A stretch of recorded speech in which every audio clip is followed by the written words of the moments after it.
Bien, mis hermanos, lo cierto es que posiblemente todos sabrán lo que estamos recordando en el día de hoy, ¿no? Estamos recordando lo que es la Reforma.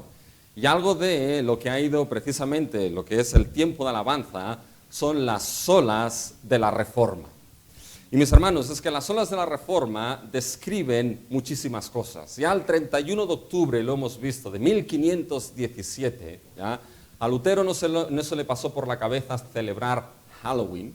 A Lutero se le pasó por la cabeza, mis hermanos, ir a clavar a la puerta de la catedral de Wittenberg sus 95 tesis.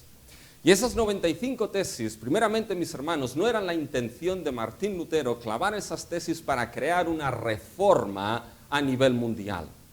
Primeramente, Lutero lo que estaba en contra eran de las indulgencias que se vendían. Indulgencias básicamente que se vendían ¿para qué? Para que cuando la monedita tocase al cofre, pues sacase un alma del purgatorio. Pero indulgencias que se utilizaron ¿para qué, mis hermanos? Indulgencias que se utilizaron para construir gran parte de la Basílica de San Pedro en Roma. Y Lutero no estaba de acuerdo en esto.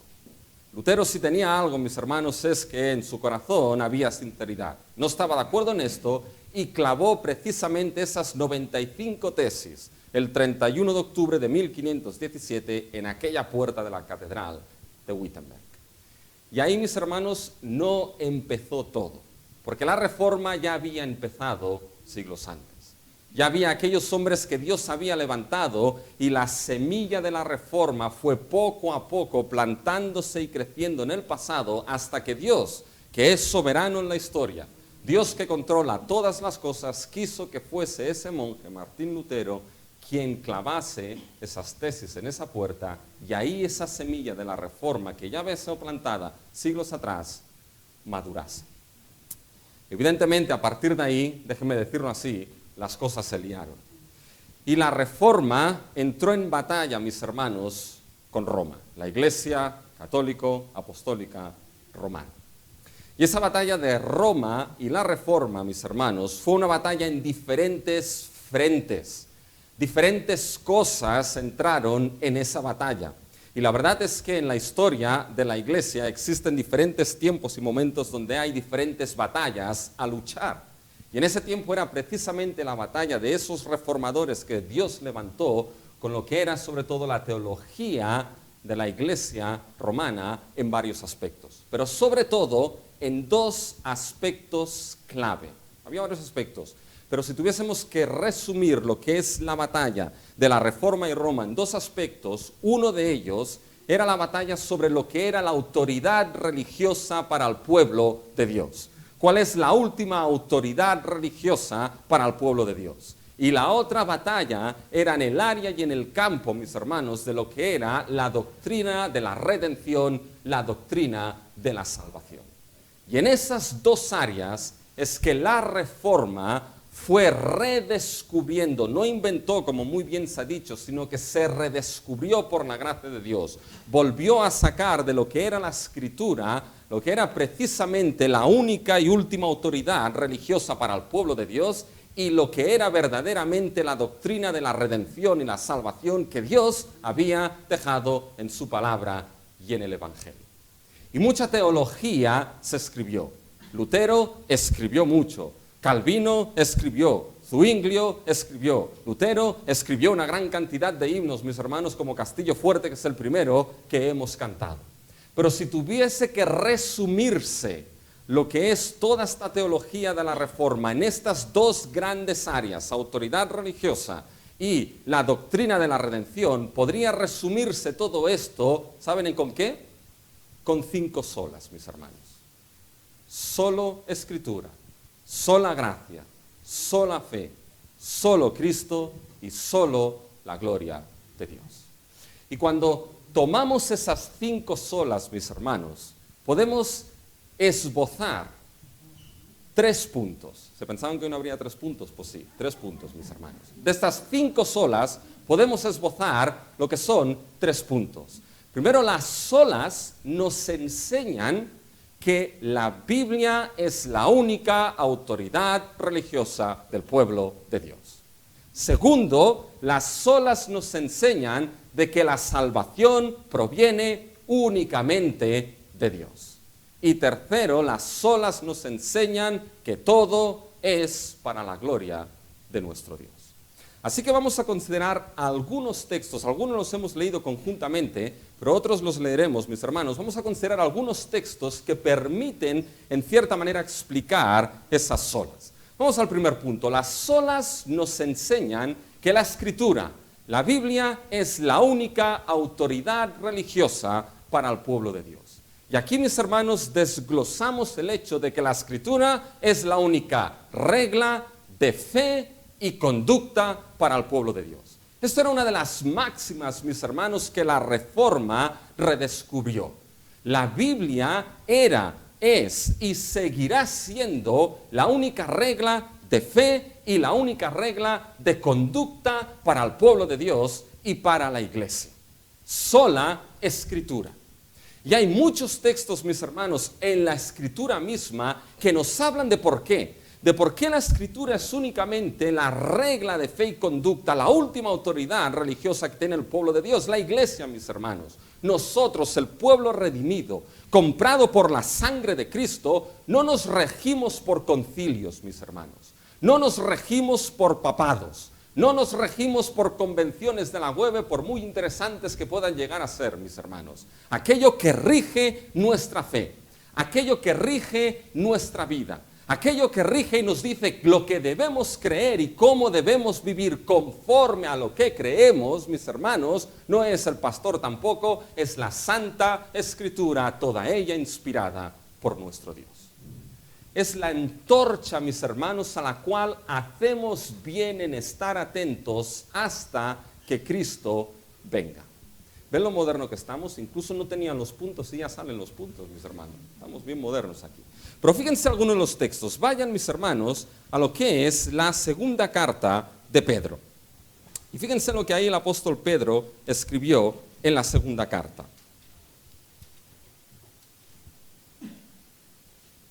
En el capítulo 1 y a partir del versículo 16, mis hermanos. Y eso es lo que el apóstol Pedro escribió a sus oyentes. Porque nos hemos dado a conocer el poder y la venida de nuestro Señor Jesucristo siguiendo fábulas artificiosas, sino como habiendo visto con nuestros propios ojos su majestad. Pues cuando Él recibió de Dios Padre honra y gloria, le fue enviada desde la magnífica gloria una voz que decía: este es mi Hijo amado, en quien tengo complacencia. Y nosotros oímos esta voz enviada del cielo cuando estábamos con Él en el Monte Santo.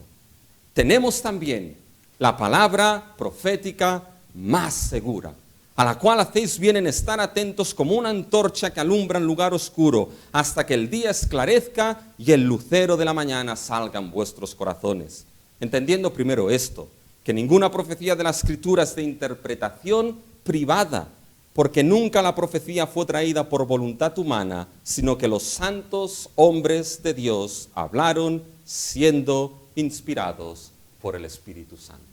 Fíjense, mis hermanos, que aquí Pedro está diciendo que tenemos nosotros los creyentes, en el versículo 19, tenemos también una palabra profética más segura.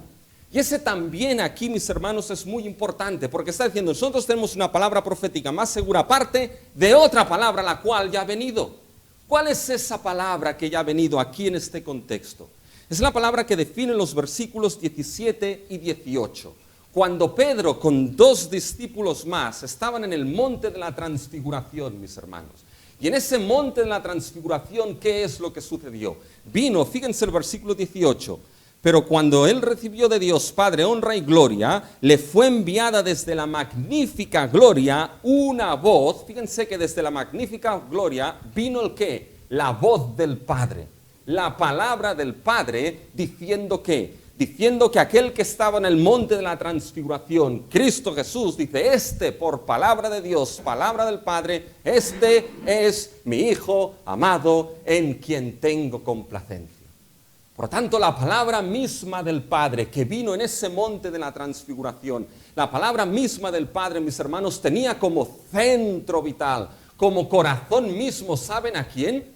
A Cristo Jesús, mis hermanos. La palabra de Dios tiene como centro que late al Señor Jesucristo. Todo desde la ley y los profetas acaba cumpliéndose en aquel que es el cumplimiento mismo de la palabra, que es Cristo Jesús. Y el Padre mismo, desde el cielo, trajo su palabra diciendo, este Cristo Jesús y no otro, es mi Hijo amado, en quien tengo complacencia. ¿Qué es lo que quiso hacer Pedro en ese momento, mis hermanos? ¿Recuerdan la historia en los evangelios? ¿Qué es lo que quiso hacer? Señor, hagamos 3 enramadas. Oye, y quedémonos aquí en el monte, porque esa gloria y esta revelación es sorprendente. Pero esa voz, mis hermanos, que vino desde el cielo, en el monte de la transfiguración, ¿saben qué? Dios no quiere que sus palabras se las lleve el viento.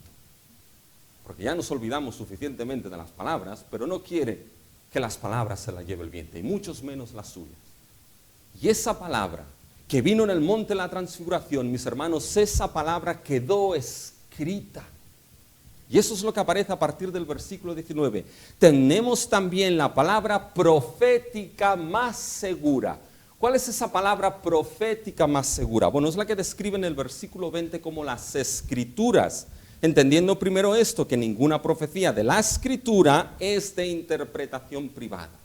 La cuestión aquí es por qué esa palabra profética, que es la Escritura, mis hermanos, es más segura.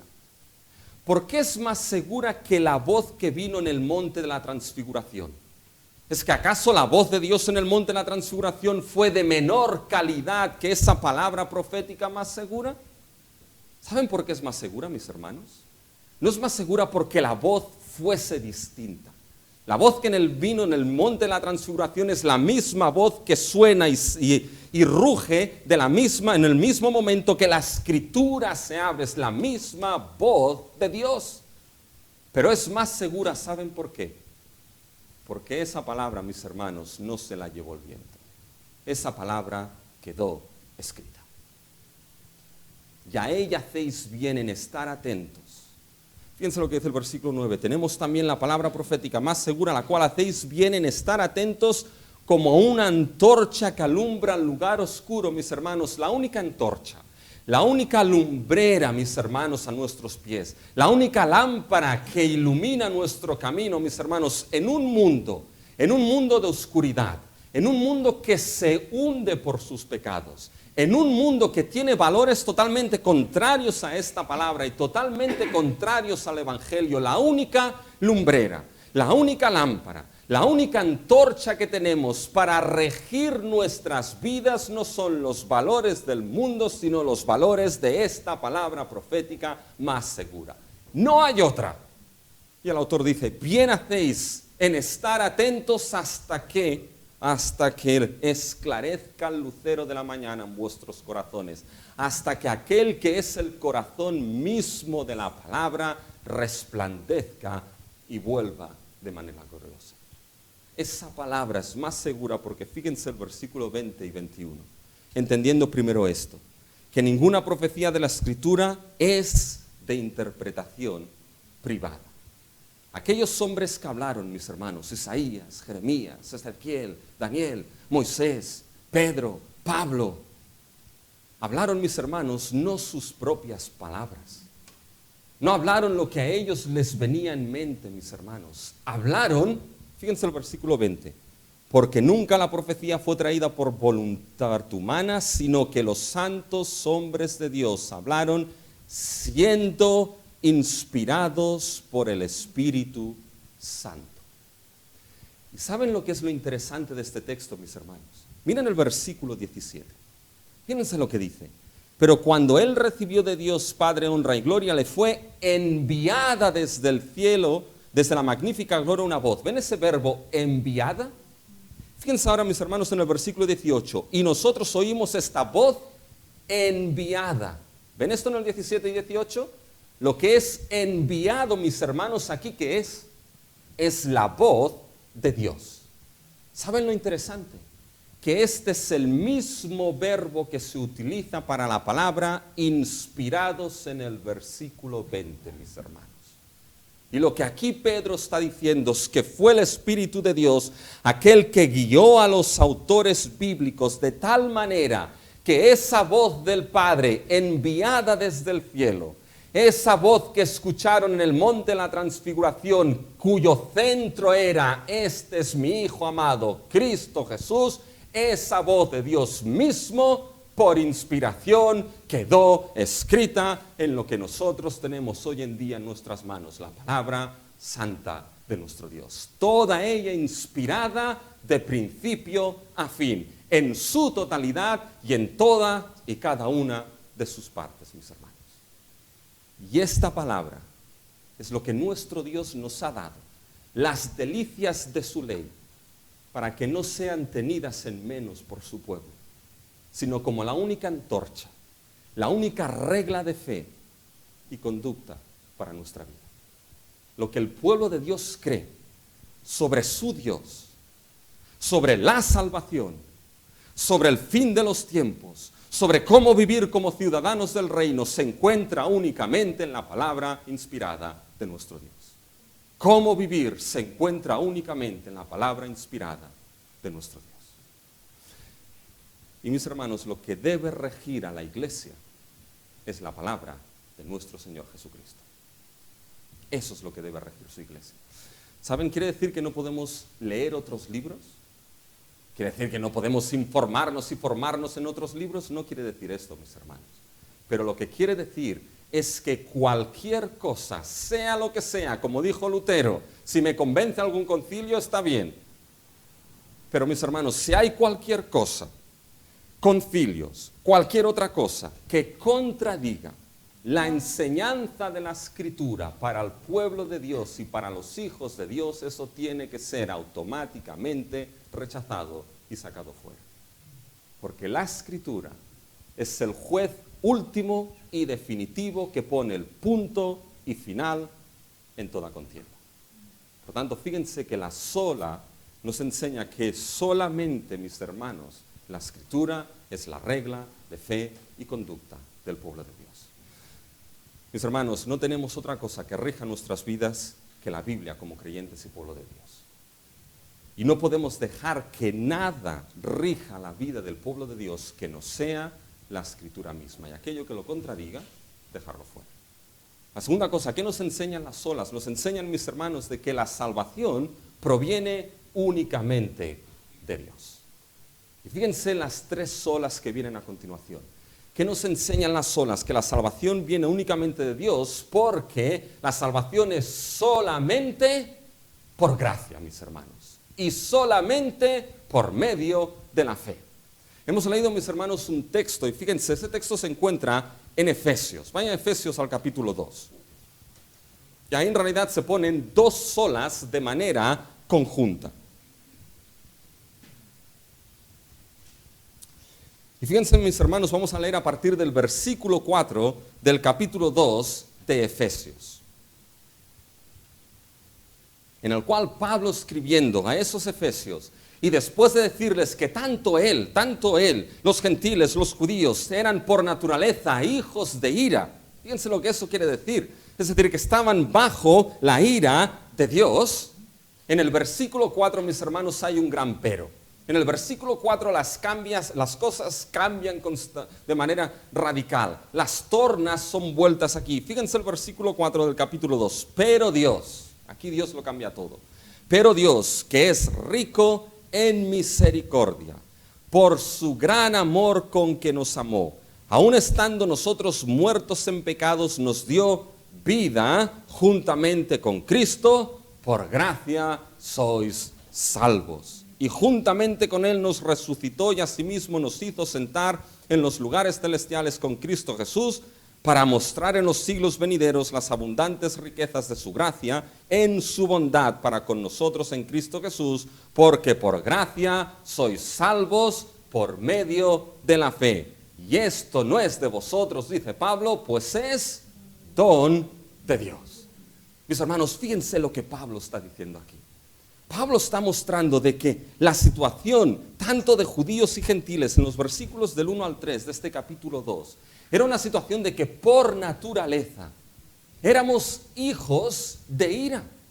Es decir, por naturaleza el ser humano está bajo la ira de Dios. por ser pecador el ser humano y por ser Dios un Dios santo. La cuestión es, ¿qué puede cambiar esta situación? ¿Qué puede darle las vueltas a esto? ¿Nuestras propias obras? ¿Nuestra propia justicia podrá cambiar esta situación de ser por naturaleza hijos de ira? ¿Lo que obramos podrá cambiar todo esto? ¿Podrá convencer a Dios? Y nada de esto, mis hermanos. Fíjense el versículo 4. Pero Dios, aquí el tema es Dios. Dios es quien cambió esto. Pero Dios, que es rico, abundante en misericordia, abundante en esa bondad que es mostrada. Eso es lo que es la misericordia, es esa bondad de Dios que es mostrada hacia aquellos que están en miseria por su pecado. Dios, que es rico en esa bondad y en esa misericordia por el gran amor con que nos amó. ¿Han visto lo que Pablo está diciendo aquí? Dios amó a aquellos que Él sabía que eran pecadores. Dios amó a aquellos que Él sabía que le darían la espalda. Dios amó a aquellos que Él sabía que no querrían saber nada de Él y los amó en Cristo desde antes de la fundación del mundo. Y por ese gran amor redentor de nuestro Dios, por esa benevolencia, esa bondad en amor, ¿qué es lo que hizo Dios? Fíjense que aún y estando muertos en nuestros pecados, mis hermanos, nos dio vida juntamente con Cristo. Y nos sentó en los lugares celestiales juntamente con Cristo Jesús. Nos pasó, mis hermanos, de las partes más bajas del infierno y de la condenación a los lugares más altos de la gloria eterna juntamente con nuestro Señor Jesucristo. ¿Y por qué hizo eso Dios? ¿Qué es lo que motivó esto en Dios? Sí, su gran amor. Pero fíjense ese paréntesis del versículo 5. Por gracia sois salvos. Mis hermanos, sola gracia. ¿Qué está diciendo aquí el apóstol Pablo? Por gracia sois salvos. Eso es algo que le es dado a todo aquel que ha sido salvo en Cristo, que le es dado gratuitamente, aun y cuando no lo mereciese. Es algo que Dios dio y que nosotros no merecíamos. Yo no merecía ser sacado de la miseria del pecado y sentado en las alturas celestiales con Cristo Jesús. Si hay alguien que se cree que merece esto, se equivoca totalmente. Porque lo que el pecador justamente merece es el castigo y la condenación de Dios. Pero Dios quiso, por ser soberano, mostrar misericordia y gracia con el que quiso mostrar misericordia y gracia. Y lo dio de manera inmerecida, sin merecerlo ninguno de nosotros. Por gracia sois salvos, sin merecerlo. Y nos sentó en las alturas, mis hermanos, para mostrar, fíjense el versículo 7, para mostrar en los siglos venideros las abundantes riquezas de su gracia en su bondad para con nosotros en Cristo Jesús. Esto me encanta, mis hermanos. Porque si hay algo en Efesios que aparece marcado, son todas esas esferas celestiales, esas potestades, esos dominios, ese mundo espiritual, mis hermanos. Y aquí Pablo está diciendo, sois salvos por gracia. Es un don inmerecido de Dios. Y eso, en el versículo 7, ¿es para qué? Para mostrar al fin de la historia. Para mostrar al fin de la historia, a través de vosotros, a través de la iglesia que ha sido salva por gracia y la sabiduría del Evangelio, mostrar que, fíjense, las abundantes riquezas de esa gracia, mis hermanos. Fíjense cómo Dios por el Evangelio ha puesto a la iglesia en el púlpito celestial. Fíjense en este capítulo 3, mis hermanos. Fíjense en los versículos 9 y 10 del capítulo 3. Y de aclarar a todos cuál sea la dispensación del misterio escondido desde los siglos en Dios que creó todas las cosas, para que la multiforme sabiduría de Dios sea ahora dada a conocer por medio de la iglesia a los principados y potestades en los lugares celestiales. ¿Qué es aquello que da a conocer la sabiduría de Dios en los lugares celestiales? ¿Qué es aquello que da a conocer las abundantes riquezas de la gracia de Dios? Son aquel pueblo que por su gracia, sin merecerlo, ha sido salvo. Y mis hermanos, si es por gracia, ¿saben lo que implica esto? Que entonces no es por obras. Que no hay nada, mis hermanos, que nosotros pudiésemos hacer para merecer y recibir esa salvación si Dios en su soberana bondad inmerecida no nos la hubiese dado. Pero Él la dio. Por gracia, mis hermanos, nos escogió. Por gracia nos llamó. Por gracia nos salvó. Y somos salvos, ¿saben para qué? Para la alabanza de la gloria de su gracia. Así que somos testimonio, mis hermanos, vivos de lo que es la gracia de Dios en Cristo Jesús. Solo gracia, solo fe. Fíjense ahora al versículo 8. Por gracia sois salvos por medio de la fe. Y no voy a explicar mucho porque ya me lo ha explicado muy bien. Y además ha citado Spurgeon, así que más tengo que decir, mis hermanos. ¿Ya? Pero fíjense, mis hermanos, que la salvación es por gracia y es solamente por medio de la fe. Nunca en la Biblia la salvación ha sido por obras. Nunca. Porque todos pecaron y fueron destituidos de la gloria de Dios y por lo tanto nada puede hacer el pecador, no puede obrar nada para ser salvo. Ninguna de las obras que podamos hacer contribuye ni un solo gramo a nuestra salvación. Ninguna de las obras que podamos hacer o que puedas hacer va a contribuir a que puedas ser salvo. Porque la única obra completa, perfecta, suficiente y eterna que sí salva es la obra de nuestro Señor Jesucristo. Ninguna más. Él es el único y suficiente Salvador, mis hermanos.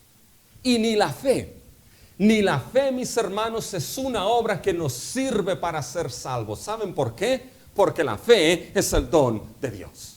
Si Dios no da ese don, uno no cree. Si Dios no envía a Cristo y nos lleva a Él, uno no llega a Cristo. Mis hermanos, esa fe uno tiene que creer. Y no hay otra manera de decirlo. Debes creer en Cristo Jesús para ser salvo. Debes creer en aquel que Dios envió. Debes arrepentirte de tus pecados y creer en el Evangelio del Reino, en el Evangelio de gracia y fe, en Cristo, el único y suficiente Salvador. No hay otra manera de decirlo. A Spurgeon, ¿saben qué? Lo acusaban siempre de arminiano, por decir a la gente que tenía que creer. Pero Spurgeon decía, ¿sabes qué? Creo como un calvinista y predico como un arminiano, porque debes creer en Cristo Jesús. Pero ese creer debes saber que siempre será el don de Dios dado a tu vida por su pura gracia. Y cuando ese don te es dado, cuando ese corazón de piedra ha sido regenerado en un corazón de carne, y ese don te es dado y tu corazón late para acudir a Cristo Jesús, acude a Cristo porque es ese don de la fe para creer en el único y suficiente Salvador. Fíjense en el capítulo 6 de Juan, mis hermanos. Después de que Cristo alimentase a 5,000, la gente lo siguió, mis hermanos, la gente lo siguió. Y Jesús les dice, bueno, me seguís porque os habéis llenado la barriga. Me seguís porque os habéis alimentado bien. Y entonces Jesús le dice en el versículo 27, capítulo 6 de Juan, trabajad no por la comida que perece, sino por la comida que a vida eterna permanece, la cual el Hijo del Hombre os dará, porque a éste señaló Dios el Padre. Trabajad por la comida que no perece. Y la gente que estaba ahí escuchando, trabajad por la comida que no perece. ¿Qué es lo que le preguntaron? La pregunta normal. Nos dices trabajar, ¿qué debemos hacer? ¿Qué obra debemos hacer? Fíjense el versículo 28.